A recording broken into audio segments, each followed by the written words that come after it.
Hey, what's good, self-direct investors? I hope you're all doing great, and I want to welcome you back to my channel. If you're new here, my name is Jordan. I'm the mind behind Make More Capital, and today we're recapping this week in cannabis news from October 17th to the 24th. So before we jump in, if you enjoy this video or you learn something, please just leave a like on it as it really helps out my channel. And of course, if you want to learn how to take advantage of this generational investment opportunity, subscribe below so that you don't miss any future videos, but then there's plenty of content for you to go back, rewatch, and educate yourself with. I've tried to put all the news and facts in one place so that you can watch episodes over time to learn about the evolution of the industry, identify top companies that you keep seeing pop up, and take advantage whenever you're ready. I want to start this episode with just a big shout out to Tom Engel and Kyle Jaeger for all the writing and work they do with Marijuana Moment, which is a source I've used for a long time in this series, and without them I couldn't deliver a lot of the news that I do. But alongside them, I watched 6 hours of Republicans and Democrats not asking the Attorney General about cannabis on Thursday, just to make sure we didn't miss anything. And let me tell you, that was just a waste of 6 hours, especially when the Attorney General could have said, yes, we will start the descheduling process, and that would have been a huge victory for the American people. Or he could have said that he'd reinstate the Cole Memorandum, which was written by Attorney General James Cole in 2014, and from my understanding, that would protect cannabis businesses and legal businesses in states where cannabis is legal from any federal prosecution. But no, he decided not to, and no lawmaker had the guts to ask him a question about cannabis, let alone, and so unfortunately, we did not get any sort of development from that, which we could have. Which really just says more about the state of politicians, Democrats or Republican. As long as their pockets are being lined by someone, they're not going to care about what the people want, unfortunately. But that does not mean I've lost faith. I just want to highlight this update that we got from our favorite Reddit contributor with the Understanding Washington October updates. Now, he goes through this one and basically says that he does not think that SAFE is going to stay in the NDAA, which is very unfortunate, but based on what Schumer said, he's already played his card there, and we're sort of expecting it not to be in there. So at this point, as much as I was really optimistic before, I have decided, you know what, it's just time to adapt. And even myself, I haven't been working this year because I've been focusing on teaching myself the piano, and that's gone really well. But I even have acknowledged that come December, I'm going to start working again remotely so that I can make some money if I get lucky enough and these prices stay this cheap, so that in January I can recontribute into my TFSA and just start averaging down. Because at this point, I'm realizing, okay, we might not be getting this sooner or later. No point worrying or getting angry about it. It's just time for me to adapt. Because it doesn't mean that the opportunity's gone. It may take a little longer, but that doesn't change the fact that this is the biggest, fastest emerging market in the US right now, and Americans are going to spend $25 billion on cannabis this year. So just keep that in mind. I'm not saying that it's never going to happen. I'm just realizing that, as much as I want to be optimistic, that's not going to lead to the results, and the best thing I can do is plan accordingly, as you can as well. Ultimately, that's the best thing we can do, make a plan for our lives that just happen to prepare us to take advantage of this. But I just wanted to share what he says as well. But I just want to reiterate what he says is the most important thing you can do. I shared this on the podcast and I'll reiterate it here. If you have opinions on SAFE or CAOA, then pick up your phone and call your senator. If your senator or congressperson is already on board, call another member. Tell them you care about the issues and be honest, straightforward, and clear about the real issues and not the stock market. If I was American, I would be calling every possible congressional person's office and staking my claims, but unfortunately I'm not. And so the best thing I can do, like I mentioned though, is to adapt and consider starting to make more money for the new year in order to recontribute and start averaging down if we're fortunate enough to still have these prices or even lower prices in January. But that being said, I just wanted to share this person's comment because this just sums up how I do feel. I'm confident banking will pass before 2022 midterms. Now, it's a lot different than what I've been saying, but at some point too, I just got to stop this sort of wishful thinking and speculating and really just figure out how I can best go about this, likewise how you can as well. But I'm confident that banking will pass before 2022 midterms because it has the bipartisan votes and is a political win that touches on small business and social equity. And that's 100% true. So I'm confident that we're gonna get SAFE at some point. It just might not be as soon as we'd like, and the rest will have to wait. So I just wanted to share this though because I thought it was insightful, and you can grab this whole thing to read it below if you want, but we're going to start with the story. So New York regulators move to let medical cannabis patients grow their own and give cannabis expungement updates. So this is progress out of New York. New York cannabis regulators are finally moving to allow medical cannabis patients in the state to grow plants for personal use, and they've provided an update on progress toward expunging prior cannabis conviction records. At their second meeting on Thursday, New York Cannabis Control Board voted unanimously to file the proposed regulations, which would allow qualified patients to cultivate up to 6 plants indoors and outdoors for their own therapeutic use. There will be a 60-day public comment period after the rules are published. Then the board will review these comments, make any necessary revisions, and officially file the regulations to take effect. So great to see some progress out of New York, that this board is getting the ball rolling. You can learn more about some of the home cultivation rules here if you're interested. While at the same time, at the meeting on Thursday, the Office of Cannabis Management also provided an update on efforts to expunge cannabis records. There have been 45 expungements for cases related to cannabis possessions. It's a very small number, though most remain under custody or supervision for additional crimes. Another slide reads, and there's more information here if you wanted to pause to read that. Approximately 203,000 cannabis-related charges are presently being suppressed from background searches and in process to be sealed or expunged, it continues. This will add to the approximately 198,000 sealing accomplished as part of the first round of cannabis expungement for the 2019 expungement legislation. So nonetheless, good to see this progress out of New York as the Cannabis Control Board does get things going. On to this one from Forbes, as Washington, D.C. may see recreational cannabis sales under a new budget bill. So this was progress. Legislation that has blocked adult use cannabis sales in Washington, D.C. for 7 years has been omitted from this year's Senate Appropriations Committee in a move by lawmakers that could clear the way for sales of recreational cannabis in the nation's capital. Ever since Washington, D.C. voters legalized the personal possession and cultivation of cannabis by adults in 2014, Congress has used budget legislation to block the city government from regulating recreational cannabis sales, which is absolutely ridiculous. Known as the Harris Rider for its author, Maryland Representative Andy Harris, the attachment to appropriations bills prevents the District of Columbia from legalizing recreational cannabis and regulating commerce in adult use cannabis, despite the fact citizens of DC voted to legalize for adult use in 2014. So are we even living in a democracy anymore?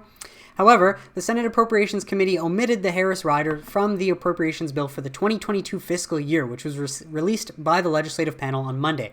Appropriations legislation passed by the House of Representatives this summer also left it out, although President Biden's budget proposal released in May retained the restriction on legal recreational pot in D.C. So D.C. Council ready to legalize adult use cannabis. Finally, the omission of the Harris Rider survives the legislative process and is not added to the final version of this year's appropriations bill.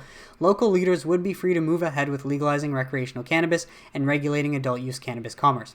Washington, D.C. Mayor Muriel E. Bowser has introduced legislation to legalize recreational cannabis, as well as a separate proposal to expand the current medical cannabis infrastructure. So this is progress out of D.C. as well. Hopefully that rider doesn't get added back in, because they've obviously gone through the effort to take it out. If it does, it's a bad sign of where we're at in politics, why we need real leaders in America. On to this from Todd Harrison, as Cantor's takeaway from MJBizCon include: number 1, a vibrant U.S. industry; 2, longer federal reform, better for MSOs, and sadly this seems to highlight that investment firms also seem to know that we might not get safe in the NDAA, which again sucks. Looked like we were going to get it, but it's best to prepare as if we're not going to get it than to hope that it might still end up being in there. Number 3, M&A expected to accelerate. Number 4, second half of 2021 slowing and normalizing post-COVID. Number 5, Florida, New York, New Jersey, Pennsylvania, and Illinois, particulars not included. So just wanted to read this. Takeaway: vibrant U.S. industry, stating the obvious, is on pace to surpass $23 billion in legal recreational medical cannabis sales this year, up 40% year over year, and reach sales north of $45 billion by 2024 based on current states that have legalized, i.e. the market could be larger than that by 2024. The best evidence of the upside is Colorado, which after 8 years of legalizing rec continues to grow, rec up 11% year to date, and rec and medical up 9%. And if we take the current Colorado per capita spend of $400, the US total market would be $132 billion. But this last number would likely be higher, as it does not factor future on-premise consumption. Also, in the future, we would expect a much broader scope of retailing, off-premise and online, and greater product innovation. The latter should bring new consumers, as outcomes and benefits would be targeted to specific needs and conditions. So I think this does highlight what we already know, is that the future is very bright for cannabis, and it doesn't mean that the bulls aren't going to show up in November. It's possible that they will again like they did last year. We don't know, but again, best thing we can do is plan accordingly. Not expect anything to come soon, because the politicians have clearly shown that they don't intend to do that, and just again, plan as best as you can for the long run, because this industry is our generation's tech. I can tell you that. While this one from CC Invest, he compares Celsius Holdings, which is a beverage company, their price to sales with MSOs. And it's very similar operating metrics, growth rates, slightly worse margins than MSOs. So he just highlights again patience. If we take a look, Celsius is trading at a price to sales of 36.73. because it has the luxury of trading on the New York Stock Exchange or the NASDAQ. I'm not sure which one, but it can trade on the major US exchanges, which these MSOs cannot. And so if we take a look, Trulieve right now trading at a price to sales of 4.85, Curaleaf a price to sales of 6.9, Green Thumb 6.87, Cresco Labs 2.79. Like, that's why Cresco is so undervalued right now, in my opinion, is just because the price to sales is so much lower, and they're bringing in relatively similar revenues to these companies. But regardless, it's just my opinion. No need to add this in there. And Air Wellness at 3.58. But again, this is what we are holding out for. This is what we're waiting for, because this would be that re-rating moment. If we see any of these companies go up to a 30 to 40x sales, that is, 5 or 6x multiple on your investment right there. So this is what we are holding out for. Just to remind you, this is why I recommend being patient. If this isn't the industry for you and you want to go chase shiny objects somewhere else, that's okay. But this isn't a shiny object that's going anywhere. It's just a really good thing that takes time to develop. Like most great opportunities, the average person doesn't have the patience for, but you do. That's why you're awesome. On to some state news, as this one comes from the Office of Medical Cannabis Use out of Florida. And if we look at the last week from October 18th to 22nd, Florida added 3,909 patients, which is a big increase from the past few weeks we've seen, bringing their total qualified patient count up to 628,277.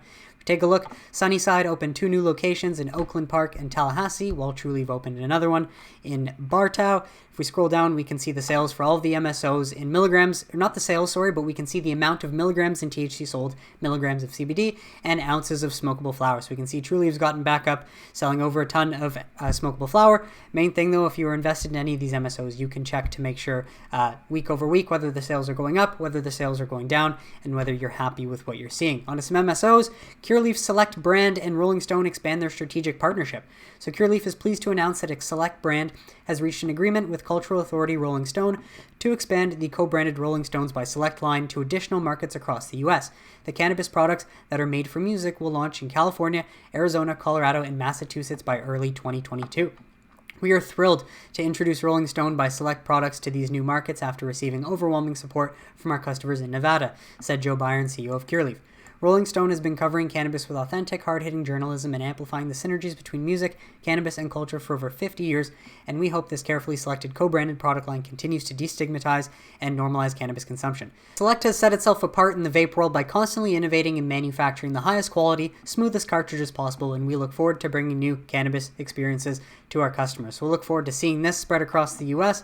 Onto this update from Verano as they upsized their credit agreement to $250 million at 8.5% with an additional US $100 million option. So Verano announced it has entered into an amendment to its existing credit agreement for additional funding of $120 million US with an 18-month maturity. The amendment brings the total outstanding senior secured term loans under the credit facility to US $250 million. The incremental credit provides non-dilutive funding of US $120 million at an annual interest rate of 8.5%. 8.5, with an option for an additional US $100 million term loan at the same non-dilutive rate. So Chicago Atlantic Advisors, LLC, a state-run investment firm, is the lead administrative agent and collateral agent with participation from AFC Gamma. Closing on the foregoing transaction is subject to customary conditions, contingencies, and approval. But I think the main thing to highlight here is this reduces the company's cost of capital and improves their balance sheet with an improved non-dilutive 8.5 rate on the upsize compared to the 9.75 on the previous upside that it announced in May of 2021. So over time, the cost of capital is going down, which means it's easier for these companies to get access to cheaper money in order to grow their businesses. On to this one, as Trulieve affiliated dispensary opens in Pittsburgh. So Trulieve is happy to announce the opening of a new medical dispensary in Pittsburgh, Pennsylvania. This Trulieve affiliated dispensary will be branded as Harvest of Pittsburgh and will begin serving patients as soon as Thursday, October 21st. So additional Trulieve affiliated dispensaries in Pennsylvania are located in Camp Hill, Cranberry Township, great name, Devon, Harrisburg, Johnstown, King of Prussia, Pittsburgh, Reading, Scranton, Washington, Whitehall, York, and Zelienople. Even better name. So goes to show that Trulieve is not slowing down as they keep this branded Harvest of Pittsburgh and continue putting in the work while Cresco Labs opens a Sunnyside dispensary in Wyomissing, Pennsylvania, which will be Cresco's 5th dispensary in Pennsylvania and 38th nationwide. Sunnyside, Wyomissing is located at 208 N Park Road, Unit 1. The nearly 6,000 square foot dispensary is across from the Knitting Mills, a redeveloped mixed use business and retail campus and minutes away from US Route 222, US 422 for easy access to daily commuters. And the new store will offer premium quality products from Cresco Labs wholesale brands Cresco, Supply, and Remedy, as well as other top brands. So they are selling other brands as well in their dispensaries, much like we could imagine other dispensaries are selling Cresco's top brands.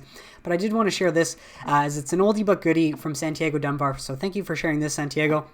Hold tight, folks. Schumer and Booker can only stand in the way for so long. The market is there, and that's all that really matters. And that's fundamentally based on all the research I've done studying Warren Buffett. That's really what matters, that the market's there, and it's growing very quickly in the state-led story. Ayer Jen, who's the CEO of Air Wellness, I believe, mentioned that they're doing $10,000 per square foot in sales. Apple does 6,000 square foot in sales. Now, obviously, Apple products are a lot more expensive, but just goes to show that people want their cannabis, so they're going to be spending a lot more money. Customers wait outside the South Beloit Sunnyside Dispensary on Tuesday afternoon. Now, this is from December 30th, 2020.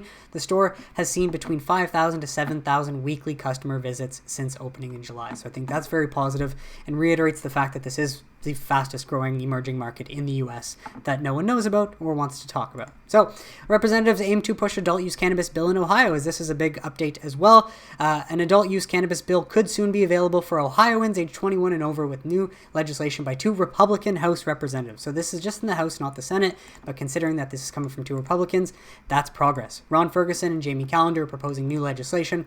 There's a lot of opportunity, especially on farmlands, to grow and have everything we operated just here within the state of Ohio. And then, of course, there will be an option for more dispensaries to open under the medical framework, Ferguson said, and will provide, of course, a lot of jobs there and a lot of auxiliary jobs that we haven't even thought of. So yes, this is why you want to legalize cannabis, because it does nothing but good for your local communities. On to this, as the Senate committee demands State Department explain why expensive international drug war hasn't stopped drugs. Why haven't you asked this question 40 years ago? Or maybe not 40, but 20 years ago, 10 years ago. Top Democratic senators filed a new spending bill report that calls out the federal government over the failures of the drug war and asks the State Department to account for the billions of dollars in funding for international counter-narcotics programs across Latin America that haven't produced results. In a draft Appropriations Committee report proposed to be attached to fiscal year 2022 spending legislation for the Department of State, Foreign Operations, and related programs that was released this week, the panel said that after investing tens of billions of dollars in counter-narcotics programs in Latin America since the 1980s, the availability and use of illicit drugs in the U.S. remains high, and the incidence of violence and corruption associated with drug trafficking in the region has steadily increased. Well, just on the note, I did want to share that the Appropriations Committee is the same committee that apparently did remove the Harris rider. So at least that's positive that it seems this committee is starting to ask the right questions that we've wanted for a long time. Despite this, the counter-narcotic strategies of successive U.S. administrations have remained largely unchanged. It continued. The language directs the Secretary of State to submit a report within 120 days of enactment that examines the cost-benefit analysis of prior counter-narcotics initiatives in Peru, Bolivia, Colombia, Central America, and Mexico, and the reason why past efforts have fallen short of projections. Additionally, the committee is seeking a description of how the current strategy differs from past efforts, the goals and projected results of the current strategy, and any changes necessary in U.S. domestic counter-narcotic policies like decriminalizing cannabis and legalizing in order for strategies to reduce the production and trafficking of illicit drugs and associated violence and corruption in Latin America to succeed. The message from the powerful committee seems clear. The drug war has failed despite enormous resources devoted to waging it, and it's time to explain why.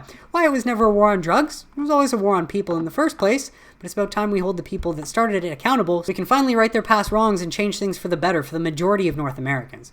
While top Mexican senator says cannabis legalization bill may be taken up within weeks. So this is big. However, this is really it, just more talk. But I wanted to highlight that the president of Mexico's Senate says lawmakers could advance legislation to regulate cannabis in the coming weeks, which would be huge. So I hope you can get this done, Mexico. The latest in a long string of comments from leadership on plans to finally implement rules to legally regulate cannabis production and sales. So until we get an update, just going to share this though, but I am happy to hear that Marijuana Moment is able to report this from top Mexican senators because I think this would be big and put a lot of pressure on the U.S. While news out of Canada, Canadian cannabis sales increased 44% in August to record $357 million. So this is good to see the growth continues. As Statistics Canada released August retail sales for the country this morning, with cannabis sales increasing from July by 5% to $356.9 million, a record high. The record sales were up 43.8% from a year ago, the lowest annual growth rate to date, down from 45.6% in July. So this data comes from Stats Canada, but as we can see here, the main thing that I'm happy, because I've been touting this for a long time, but as Ontario opens more and more stores, we see the sales increasing there. In June 2021, they saw 120 million in sales, July 126, August 139 million. So Ontario is leading the way. COVID lockdowns have been weighing on retail sales. We haven't been locked down for a long time, so not really. Well, but this is for August, so that is worth considering. While an increase in the number of stores as well as falling flower prices have been boosting sales. In Ontario, the largest province in population, sales were up 9.9% from July and 96% from a year ago, reflecting the increased number of stores in our largest, most populated province. While Alberta, with the second largest province, was down slightly from July and up 15% from a year ago, while Quebec was up slightly and British Columbia continued to outpace the overall market, growing 7.2% from July. The one province, Quebec, has 8 million people, but only 70-something stores. So they would help accelerate this growth if they open more. But nonetheless, just goes to show that sales are growing in Canada. While Canopy Growth is set to report their Q2 2022 financial results on November 5th, 2021. So this is going to come before MSOs, and so these numbers are going to be dismal compared to what the MSOs are going to bring, and that's going to be very fun to watch. But yes, this will be coming before market opens on November 5th, 2021, which is less than 2 weeks away. And in global news, we've got more countries taking initiative as Luxembourg aims to be the first in Europe to legalize growing and using cannabis. Adults in Luxembourg will be permitted to grow up to 4 cannabis plants in their homes or gardens under law. They'll make it the first country in Europe to legalize production and consumption of the drug. The announcement on Friday that Luxembourg's government was said to deliver fundamental changes in the country's approach to recreational cannabis use and cultivation in light of the failure of prohibition to deter use. So this is very positive, but keep in mind, I'm pretty sure this is still just a proposal and there's no bill or any process that has actually started to legalize it yet. So it's good that they're proposing this, but it is very different from actually legalizing. So note that they've proposed this, they have not actually done that yet. Switzerland to legalize cannabis and cultivation. So while Luxembourg is taking that step, Switzerland has moved closer to a legal cannabis market. An article by local news outlet Blick said on Tuesday, according to the report, the Social Security and Health Commission of the Council of States has carried out an investigation on cannabis, concluding that current laws should be updated. Their findings and recommendations for new legislation were supported by 40 members of the National Council who signed the initiative, giving the proposed reform backing from across the Swiss political sphere. As a result, the bill, which will allow the production, cultivation, trade, and consumption of cannabis, was passed by a vote which ended 9 votes to 2 in favor. With that said, though, cannabis will remain illegal until the new bill comes into force, and there was no date given as to when that is expected. So cannabis will still be illegal in Switzerland, and we don't know when this bill is aiming to be passed yet. However, Switzerland has been working toward a regulated market for some time. Earlier this year, Leafy reported the country was planning to launch a recreational cannabis trial involving 500 participants as a means to collect data on the impact of a fully legal recreational cannabis supply chain. I believe they started that in May of 2021. So hopefully we'll hear something out of Switzerland, but again, this does not mean they've legalized. It means they intend to, which is very positive, though, for the cannabis plant. On to Costa Rica, as their Congress approves legalization of medical cannabis in their country. So this is great news out of Costa Rica. Their Congress on Tuesday did approve the legalization of cannabis for medicinal purposes, despite opposition from conservative groups and President Carlos Alvarado, who still needs to put his stamp on the approval on the law. So this is, again, not officially law yet. However, it has been passed by Costa Rica's Congress. While the law allows for production and processing of cannabis, but does not regulate its recreational use. So medical only, but still a victory in Costa Rica. So good job, Costa Rica. On to some studies for those of you that like this sort of stuff and watch till the end. ADHD patients report improvements following cannabis consumption. And I consider myself one that falls in this category. Cannabis has been a great tool for me, someone with a lot of energy, hyperactive, and can't focus on one thing, especially when sober. So, using it wisely as a tool and a medicine as opposed to, abusing it, has made a big difference in my life. So just wanted to share that. As patients with ADHD, attention deficit hyperactivity disorder, report that cannabis mitigates symptoms of the disorder and reduces some of the adverse side effects associated with their prescription medications, according to survey data published by the Journal of Attention Disorders. A pair of investigators in Washington State University conducted an online survey involving 1,738 students with ADHD. They reported participants with ADHD have used cannabis, reported that cannabis has acute beneficial effects on many symptoms of ADHD, like hyperactivity and impulsivity. Further, they perceive cannabis to improve most of their medication side effects, irritability, and anxiety. Finally, cannabis use frequency was a significant moderator of the associations between symptom severity and executive dysfunction. Authors concluded people with ADHD may be using cannabis to self-medicate for many of their symptoms and medication side effects, and that more frequent use may mitigate ADHD-related executive dysfunction. Prior studies have reported in both inhaled cannabis as well as administration of cannabis extracts mitigate ADHD symptoms in human subjects. Israeli data published last year further reported that ADHD patients with legal access to medical cannabis products significantly reduce their use of prescription medication. So great news for anyone with ADHD, but bad news for big pharmaceutical companies that don't want people getting off of their addictive products. So again, this is a study that highlights that we should be studying a lot more of this. However, we've got to wait until scientists or researchers have the courage to do that. Hopefully we'll get that one day soon. Well, we've got another study as cannabidiol use, substitution for medications, and perceptions of effectiveness in women with chronic pelvic pain. So the study objective was to describe the prevalence and pattern of cannabidiol use in women with coexisting chronic pelvic pain and fibromyalgia, and to evaluate characteristics associated with pain improvement. And so what did they find? Among women with FM and comorbid CPP, over 60%, that's a lot, 60% reported past or current use of CBD. And about half of participants who ever used CBD for pain reported improved pain, and many substitute CBD for pain medications, including opioids and benzodiazepines. So again, good for the people, not good for the big pharmaceutical companies that want to keep you hooked on their medications. So love these researchers for finding this out. This is from November 2021.